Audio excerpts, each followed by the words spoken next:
batracofilos y batracofobos. Lo más hermoso de la ciudad de Ciamaña, nombre que los eruditos locales interpretaban como contracción de ciudad magna, lo primero que de ella se mostraba al visitante forastero era el casino. Y lo más hermoso del casino, el jardín.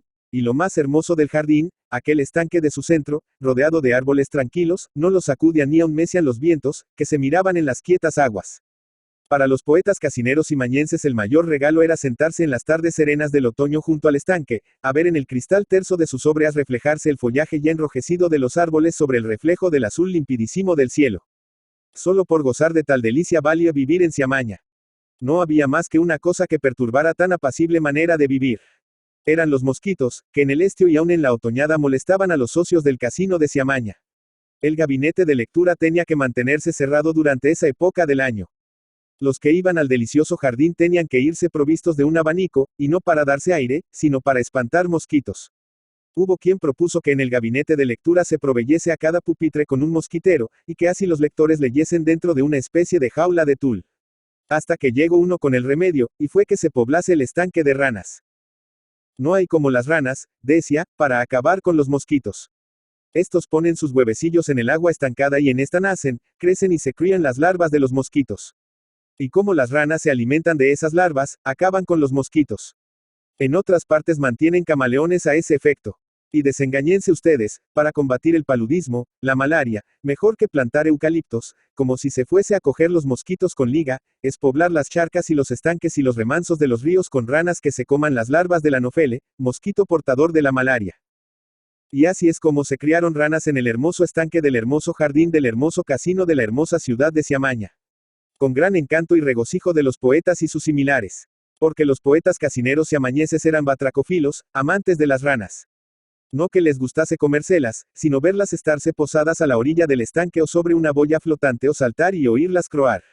El más inspirado de esos poetas aseguraba que nunca componía mejor sus odas y elegías y madrigales que haciéndolo, de día, al pie de un olivo y al arrullo, así le llamaba él, arrullo, de los chirridos de las cigarras, y de noche, junto al estanque del casino y al arrullo, arrullo también de los croídos de las ranas.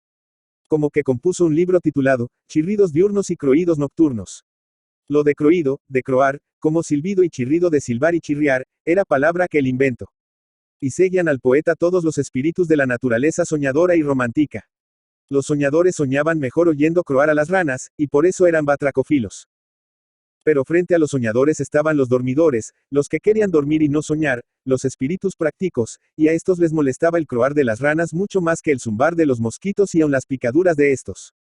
Y como eran espíritus científicos no se dejaban convencer, a falta de suficiente prueba estadística y comparativa, de que las ranas acabasen con los mosquitos.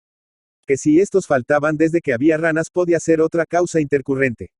Así es que los dormidores o espíritus científicos se declararon batracófagos. Había además los ajedrecistas a quienes las ranas molestaban más que los mosquitos, al revés de los lectores, a quienes estos molestaban más que aquellas. Los ajedrecistas eran, pues, batracófobos y los lectores batracofilos. Además, exclamaba don Restituto, caudillo de los batracófobos, el croar de la rana es un ruido ordinario, campesino, rústico, impropio y hasta indigno de una ciudad. Y de una ciudad como Ciamaña. Que nos moleste y no nos deje dormir el ruido de los tranvías eléctricos o el del ferrocarril, pase. Pero el de las ranas. Es un ruido rural, y no civil. La rana es un animal rústico. Un animal elegantísimo. Gritaba don Herminio, el poeta de los croídos. Los dibujantes japoneses, que no son ranas, le han tomado no pocas veces de modelo. Y aquí tiene usted a don Ceferino, que a pesar de ser un hombre de ciencia, tiene un cubo con ranas en el balcón de su alcoba. Las tengo como barómetro, dijo don Ceferino para sincerarse. Como me dedico a la meteorología, las tengo con una escalenta que sale del agua y así me pronostican el tiempo. Si es así, pase, dijo don Restituto, pero cada día se tramaban disputas de estas entre batracófilos y batracófobos. Y las disputas degeneraron en vías de hecho. Los batracófobos perseguían a las ranas y los batracófilos se ponían a defenderlas. Una vez que aquellos persiguieron a una rana por el jardín le dieron caza y luego muerte, los otros, los batracófilos, que eran los más, la hicieron embalsamar y la colocaron como trofeo en el salón de sesiones. En cuanto entrada ya la noche empezaban las ranas a croar, gritaban los unos, que se callen, y los otros, que canten. Y alguna vez vinieron unos y otros a las manos.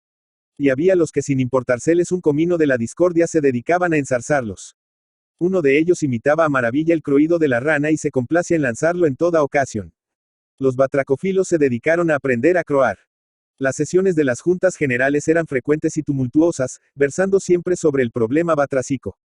Algunas veces acabaron a los gritos de «¡Viva la ciencia! Abajo el arte», de un lado, y «¡Viva el arte! Abajo la ciencia», del otro. Pues se llegó, o ironía de la lógica de las pasiones, a identificar la batracofilia con el sentido artístico y la batracofobia con el científico y a hacerlos incompatibles uno con otro. En una de las sesiones se levantó, por fin, un ecléctico, un conciliador, y dijo: «Señores socios, todo puede conciliarse. La rana tiene un valor científico. Sirve para experiencias de fisiología. Traigamos microscopios y otros aparatos técnicos y déjesenos sacrificar un número de ranas a la ciencia a cambio de que las otras croen libremente». «Jamás, jamás, jamás», exclamó don Herminio el poeta. «Rebajar las ranas a servir de elemento de investigaciones. Como si fuesen cochinos conejillos de indias. Jamás. Ranas experimentales. Nunca. Antes consentiríamos en matarlas para comernos sus ancas». «Es decir», dijo don Restituto con ironía, «que las ranas puede uno comerlas pero no dedicarlas a que colaboren en la ciencia». «Sí», replicó el otro, «es más noble ser comido que no servir de anima bilis para la investigación científica. Prefiero que me hagan picadillo y me engullan unos caníbales a no caer en manos de antropólogos que me hagan cisco para estudiarme». «Abajo la ciencia. Abajo la ciencia», gritaron los batracofilos, y algunos de ellos se pusieron a imitar el croído. Las elecciones de junta directiva solían ser reñidísimas. Había, como es natural, la candidatura batracofila y la batracofoba y una de conciliación, amén de no pocas combinaciones entre ellas. Unos y otros se dedicaban a buscar socios por toda la ciudad, a reclutarlos. Y acabó toda Siamaña por dividirse en dos grandes bandos. Y cada uno tuvo sus dos órganos en la prensa, uno serio y otro satírico. Los dos serios se llamaban el batracio y el antibatracio y los satíricos la rana y el mosquito. Cuando un grupo de batracofilos se encontraba con uno de batracofobos imitaba el croído diciendo, «Ero, ero, ero». Y estos le contestaban imitando el zumbar del mosquito con un i. Y se venían a las manos. Cada batracofilo tenía en el balcón de su casa un cubo con ranas. Los otros, en cambio, más sesudos, no criaban en las suyas mosquitos. Llegó, por fin, aquella histórica sesión de la Junta General en que se resolvió la discordia. Duraba ya 3 horas y don Herminio, el poeta de los croídos de una parte, y don Restituto, el científico de las estadísticas de la otra, no cejaban en sus respectivos campos. «Antes que sin ranas prefiero que desaparezca el estanque», exclamó por fin el poeta. «O con ranas o nada». Y no hubo quien se escandalizase de esta terrible perspectiva de la desaparición del estanque, orgullo del jardín que era el orgullo del casino, orgullo de Siamaña. A tal punto de exasperación habían llegado los ánimos. «Y yo», afirmó don Restituto resueltamente, «prefiero que desaparezca el estanque a no verlo con ranas. O sin ranas o nada». Y entonces don Sócrates, el filósofo, acaso se dedicó a la filosofía para honrar su nombre, que hasta entonces se había mantenido neutral, se levantó y dijo así: «Ha llegado la hora, señores socios, de que intervenga la filosofía, que sintetiza el arte y la ciencia. Estamos ya de acuerdo todos, batracofilos, batracofabos y neutrales. O con ranas o nada, han dicho los unos. O sin ranas o nada, han replicado los otros. Y estos dos dilemas tienen, señores, un término común. Ese término común es, nada. Estamos todos de acuerdo en la nada dilemática. Es el triunfo de la dialéctica. Suprimamos, pues, el estanque. Y se sentó. A suprimirlo. Gritaron los unos. A suprimirlo. Contestaron los otros a gritos. Así es como se quitó del hermoso jardín del hermoso casino de la hermosa ciudad de Siamaña el estanque que lo hermoseaba. Pero desde entonces andan los casineros imañenses tristes y cariacontecidos. La vida parece haber huido del casino. Su jardín es un cementerio de recuerdos. Todos suspiran por los tiempos heroicos de las luchas entre batracofilos y batracofobos. Ahora es cuando de veras les molestan los mosquitos y eso que no hay ya estanque. Pero volverán a ponerlo, alabado sea Dios. Y volverán las luchas batracicas. Salamanca, 1917. Miguel de Unamuno. Miguel de Unamuno y Hugo Bilbao, 29 de septiembre de 1864, Salamanca, 31 de diciembre de 1936, fue un escritor y filósofo español perteneciente a la generación del 98. En su obra cultivó gran variedad de géneros literarios como novela, ensayo, teatro y poesía. Fue, asimismo, diputado en Cortes de 1931 a 1933 por Salamanca.